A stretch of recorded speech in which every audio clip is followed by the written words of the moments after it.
had to incur. But as we embark on chapter 9 tonight, as you pray for me, we enter into this part after the death of Saul.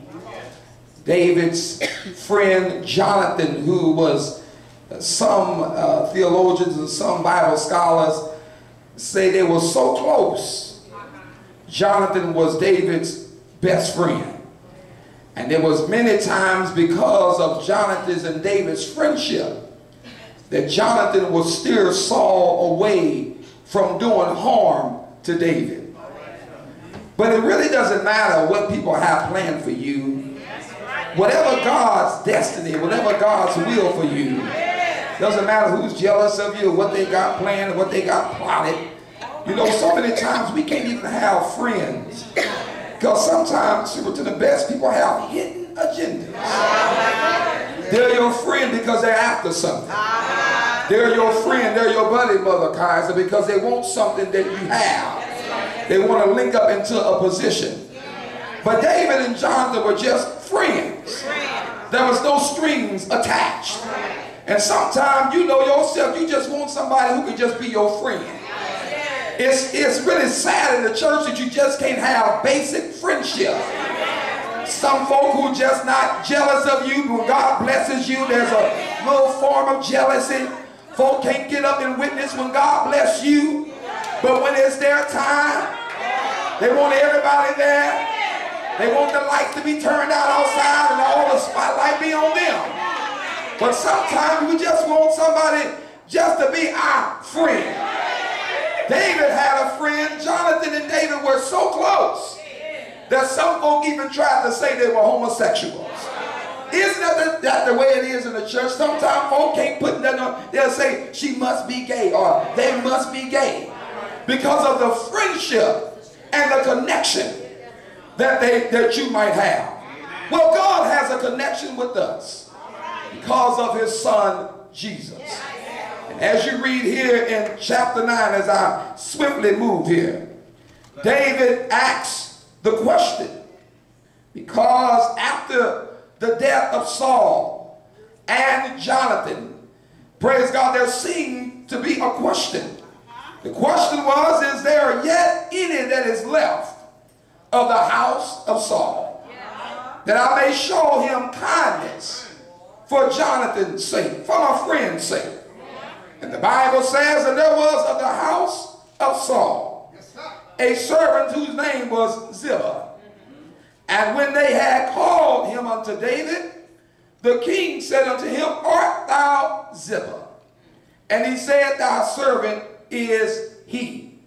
And I know that we are supposed to be a mission-minded church. The mission field or the work of missions should not just be a department, but the church should be mission-minded.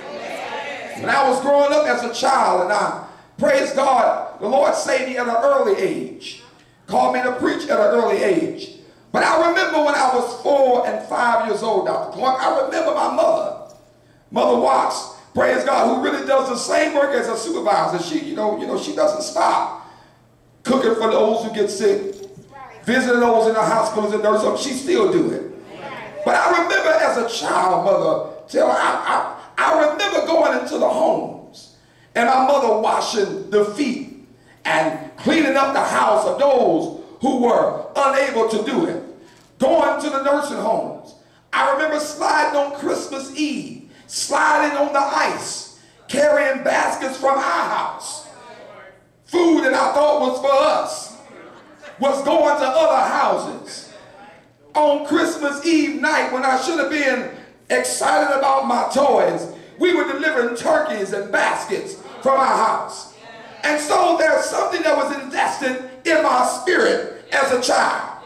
It was the spirit of mission.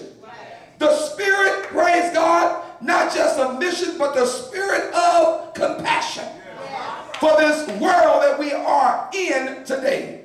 We're in a selfish society. Folk are selfish. Folk are just mean. Amen. We try to fix it up. They're just mean. They're selfish. don't want to give of themselves and do anything. Praise God. Praise God. And praise God, folk are suffering in the church. And I love mission work. I love being able to send my money over to Uganda. I love being able to send my money over to Haiti. But what I like about it best, we got some folk right at our doorstep. I wish I had a little help here. Who needs some help right at home. And sometime before we send it to Africa, we ought to just open our door, look in our church, are you with me today, and see who's needed right at church. There's some big stomachs right in our home, around our neighborhood. Oh, I know it's not going to get over too good. And so we need to have a mission-minded church. I'm a mission-minded person. I remember as a child, my mother would be one of the first ones at church. And we would be on mission night. Home and foreign mission, which is almost obsolete in some churches now. Folk don't even know what home and foreign mission, foreign, home, or anything is anymore. But we used to go to home and foreign mission, and I still have it. The auxiliaries at El Bethel are going on strong. Because I believe in the auxiliaries. And to the best, I don't cut the women out. I wish I had a little help here. I don't diminish the role of the women in our church. That was not what Bishop Mason set up. It was not set up for the women to be diminished and to be looked over. But the women have an important role in our church. And if we just let them work, they'll help us. I know I'm kind of cutting corners and going over here and going there, but I got a message on the inside, and it just has to come out. Because I see so much today. When I grew up, praise God, I grew up seeing the women working. The mothers would not shut up. And I told them in our AIM convention, you can't shut up Naomi. Naomi was able to instruct Ruth, but we're shutting up the mouth of Naomi. When you shut up the mouth of Naomi, you got pregnant women all over the church. When you shut up the mouth of Naomi, you got homongering women in the church. When you shut up the mouth of Naomi, oh, I wish I had some help here. There's no true mission and ministry in their spirits. And not just Naomi, but let me move to the men. Dealing with David. Now, we always talk about David and how good David was. But if my memory serves me right, Brother Scholar here, Dr. Clark, if memory serves me right, Samuel went to Jesse's house to anoint the king. That means that when he went into that house, when you read it real good, he looked at all Jesse's sons. And they must have looked pretty good. They must have been brought up pretty well. Because he looked at them. He still looked at them to see, to look at their stature. And they must have looked like they were somebody. Which means Jesse must have been some type of man. To have 8 sons. And any of them probably could have been king.